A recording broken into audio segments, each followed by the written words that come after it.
to go from pitch over to landing, or what we estimate landing to be. Just looking at maybe 90 seconds is what we expect nominally. 3 minutes to touchdown. There is some wiggle room. 3 minutes to touchdown call from the mission director. For an on-time landing that sets us a little after 5:23 p.m. Central Time. Right, our notes going into this burn, 5:23 and 25 seconds. The autonomous operations, Josh, sets this to a clock. This is exactly what we got relayed before the start of our coverage today. We're right on track. DPAS, terrain relative navigation measurements. Excellent call out. That solution that flight controllers were working so hard on to make sure HRN was working, pulling on extra resources that weren't originally planned for from those 2 laser beams from NDL. It appears and sounds like that solution is working, and the people working to patch that software were certainly under pressure. The clock was ticking as we went into that extra lunar orbit. It wasn't a situation where we could just sit in lunar orbit and try to solve our problems indefinitely, and it's sounding good so far on the call outs. 2 minutes remaining till touchdown. 2 minutes to touchdown. That required a patch to be designed on the ground and uplinked to Nova C to confirm that those laser sensors on NASA's navigation Doppler lidar could be routed to the terrain relative navigation and hazard relative navigation. That call out is fantastic. Fighter, do you have an altitude reading?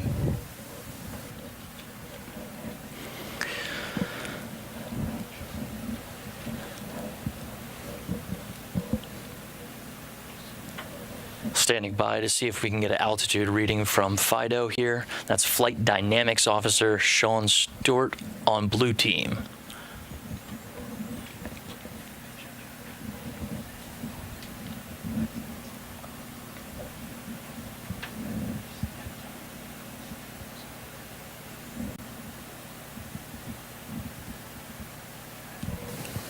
Confirm, that looked like a pitch over gimbal.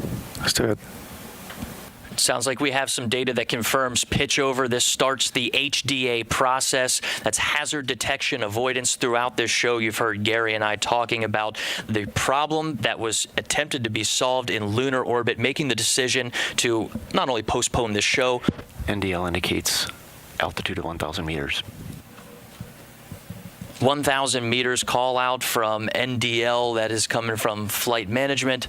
This is a system right now. NDL was not intended to be the primary landing system on this. Instead, we're using 2 laser beams from NDL and feeding that into that hazard detection and avoidance system that you see on your screen right now, with the lander making autonomous decisions about where it wants to land. That is generally less than 1 minute remaining to touchdown. Less than 1 minute remaining for touchdown. And again, that's the time of touchdown. It may take some time to actually confirm the status of the lander. And in this process, we do have a deployment of Eagle Cam attempting to take the third-person images of Nova C going down to the lunar surface. We are inside of 1 minute, Gary.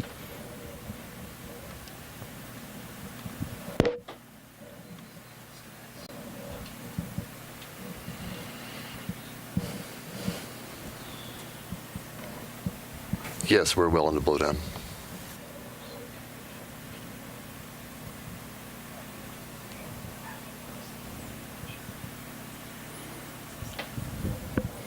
And we're tracking here in the broadcast booth. The clock has reached the expected.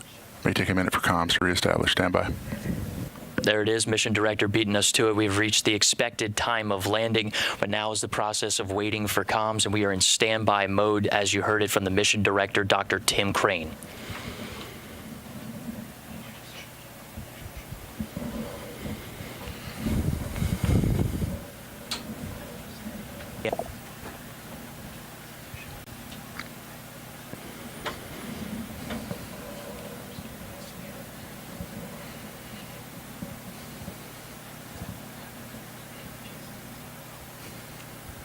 And 1 minute has elapsed from the notes that we have, Gary, of that original burn starting at PDI. Do you have carrier lock?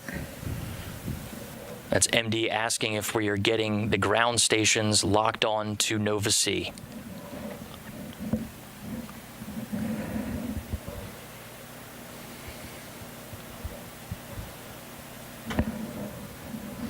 That carrier lock call, Gary, we expect that to come from ground net or comm, that conversation possibly not happening on our public channel that we have access to. We're just standing by to hear that come through the channels as we approach almost 2 minutes since we estimated the landing time. We did get a few call outs on the side, folks coming into the room saying there was about a 2-minute forgiveness in our timetables. We are checking our antenna reception. Checking antenna reception.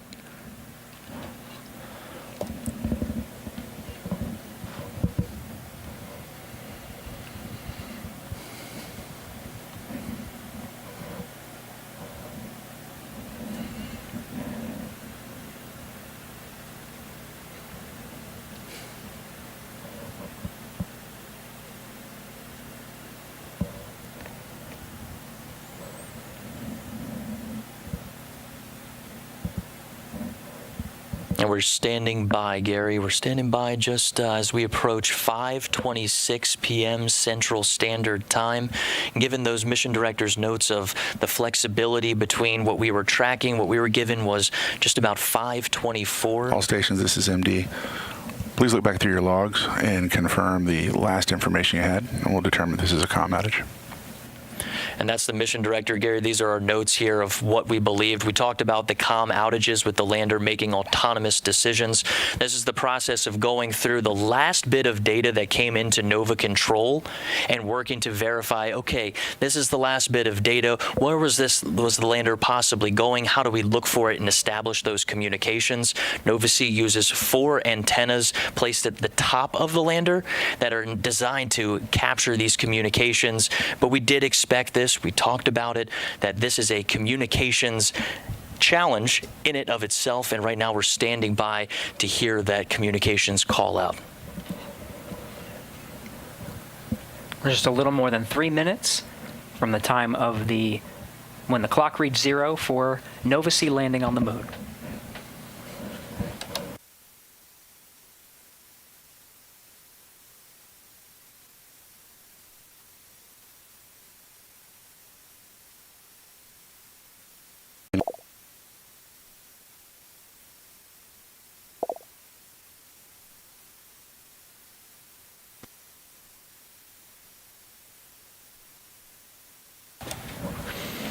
And we just checked with our team here in the broadcast booth, decided to let's stay on this. All the chatter we are not hearing on this public channel, Gary, all things indicate that we are working to solve a possible communications challenge in this moment. So we're going to continue to stand by.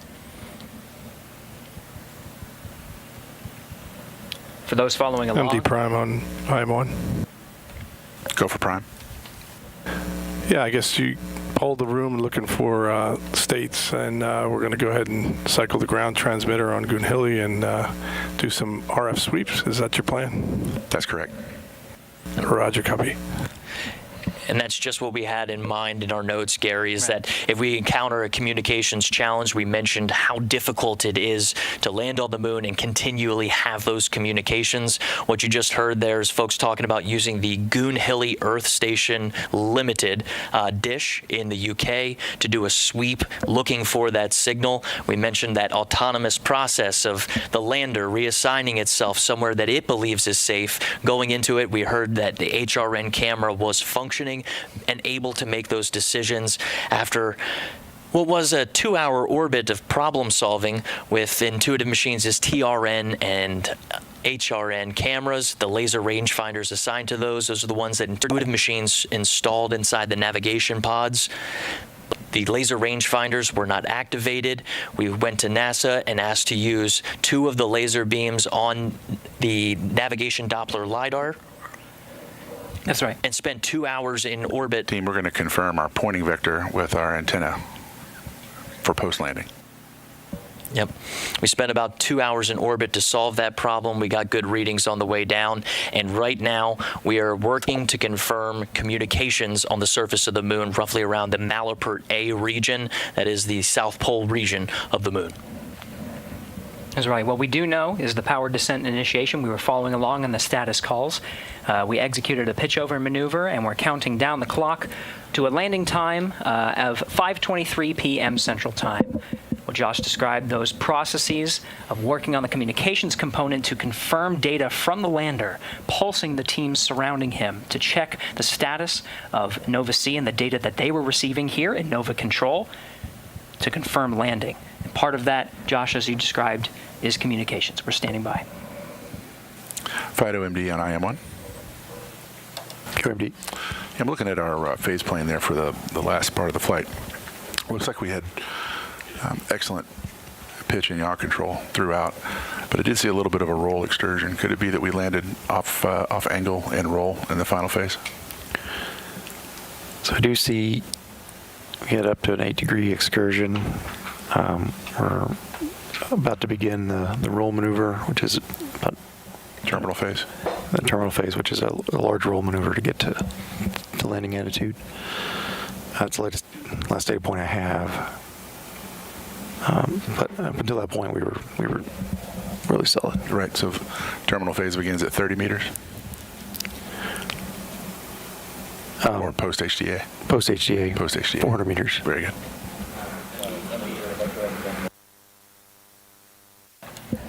And that's a great conversation confirming. That's good ground network, good for box scan. Make that go.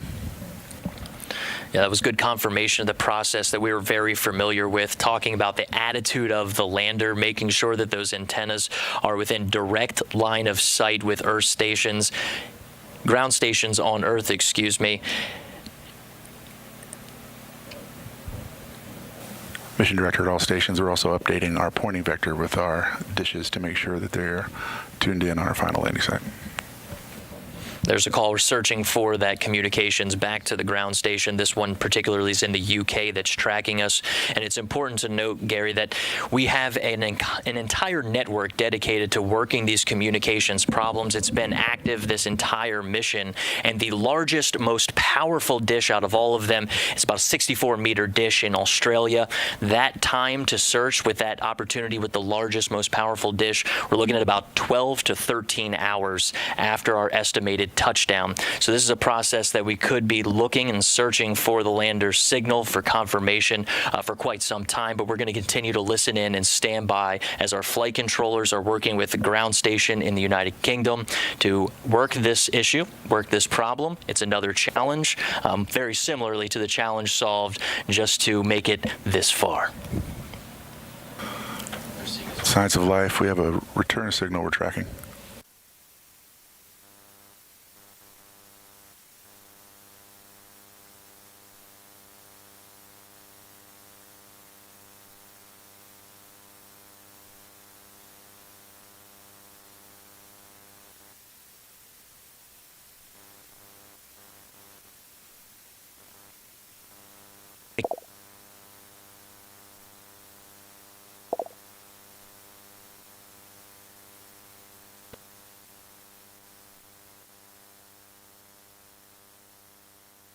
We have an onboard fault detection system for our communications that after 15 minutes with lack of communication will power cycle the radios, and then after that for another 15 minutes it will then switch antenna pairs. So we have some time here to evaluate. We do have signal that we're tracking, so we'll see what happens. There's a great call out about the autonomous systems installed on our Nova C-class lunar lander named Odysseus. The process he's mentioning, Gary, is very similar to the one that we were preparing ourselves for at AOS, to where the lander has systems in place to recycle its antennas, to switch antenna pairs, and that was very similar to what we thought we were going to need to do after acquisition of signal. When we separated from the second stage of the launch vehicle, if we made it to a certain point, the lander was autonomously programmed to start taking matters into its own hands, and that was the information that our mission director, Dr. We're not dead yet. gave out. We're also not dead yet.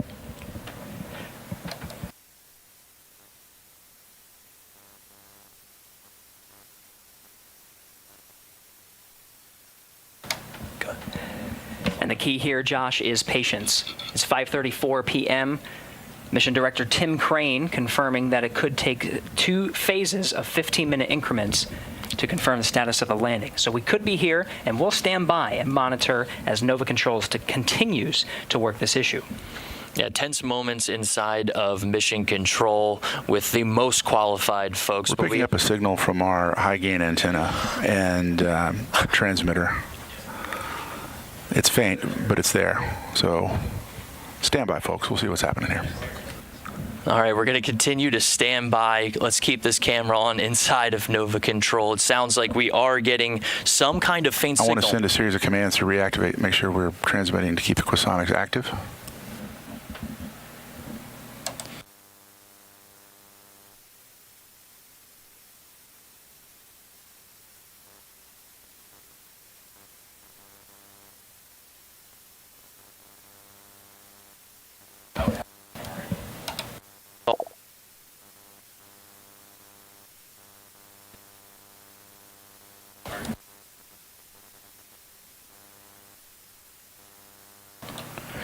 We're still standing by. The last call from Mission Director Dr. Tim Crane was that we were getting a faint signal from Odysseus's high gain antenna.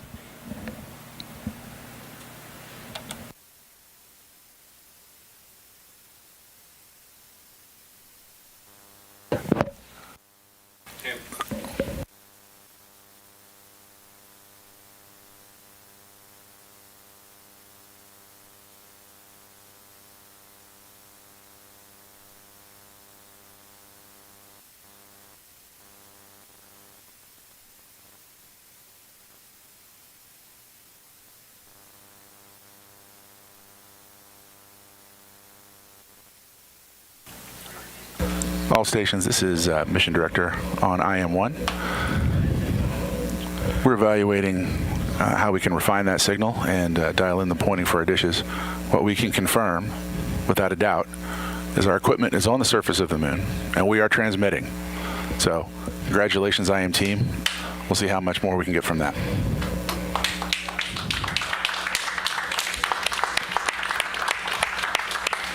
An excellent call from our Mission Director, MD Dr. Prime Tim on Crane. IM1.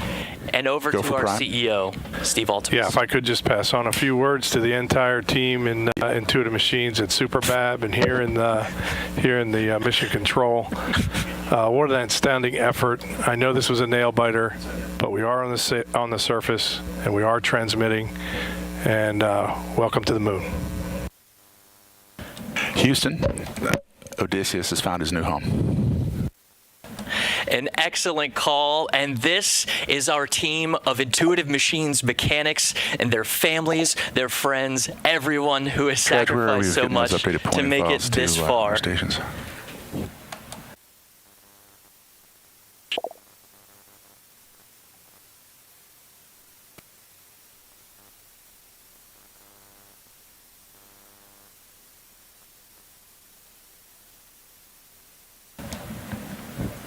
How about that call, Gary? That was something else, a faint signal. Now it's time to work on refining that signal. But Dr. Tim Crane, our mission director today, making the call.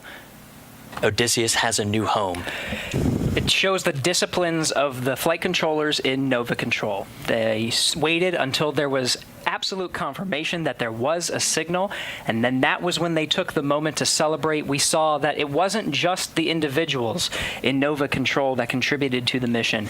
The contributions to enable the success of Nova C's landing on the moon stretches far and wide. We showed, of course, some of the folks watching there, but really it extends even farther than this. A wonderful and truly amazing moment to celebrate. The U.S. has landed on the moon once again. And to everyone, you mentioned it goes beyond just the folks that we saw on camera waiting and working through those tense moments, but their friends, their families, and everything it took to get to this point.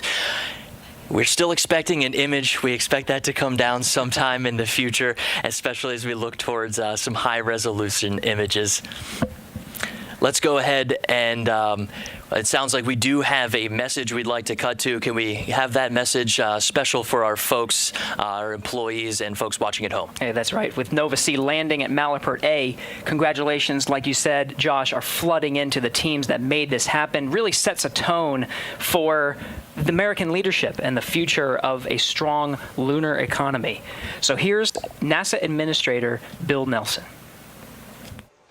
On the 8th day of a 250,000-mile voyage, a voyage along the great cosmic bridge from the launch pad at the Kennedy Space Center to the target of the south pole of the moon, a commercial lander named Odysseus, powered by a company called Intuitive Machines, launched upon a SpaceX rocket carrying a bounty of NASA scientific instruments and bearing the dream of a new adventure in science, innovation, and American leadership in space. Well, all of that aced the landing of a lifetime. Today, for the first time in more than a half century, the U.S. has returned to the moon. Today, for the first time in the history of humanity, a commercial company, an American company, launched and led the voyage up there. And today is a day that shows the power and promise of NASA's commercial partnerships. Congratulations to everyone involved in this great and daring quest at Intuitive Machines, SpaceX, and right here at NASA. What a triumph! Odysseus has taken the moon. This feat is a giant leap forward for all of humanity. Stay tuned. All right, thank you, Administrator Nelson. Again, Nova C in the United States has landed on the moon at 5:23 p.m. Central Time today, February 22nd, 2024. Congratulations to Intuitive Machines on the successful landing. Science and data gathering is already underway and will continue for roughly 7 days on the lunar surface, activating payloads and gathering important scientific data to help ensure future successes in Artemis missions. For more about NASA's CLIPS initiative, visit nasa.gov/CLIPS. Gary, it's been quite a journey for all of us at Intuitive Machines. Thanks to NASA for the continued support to enable today's successful landing, and of course, everyone at Intuitive Machines, their friends and family who made all of this possible. That will wrap up our coverage of Intuitive Machines' IM-1 mission. Thanks for joining us.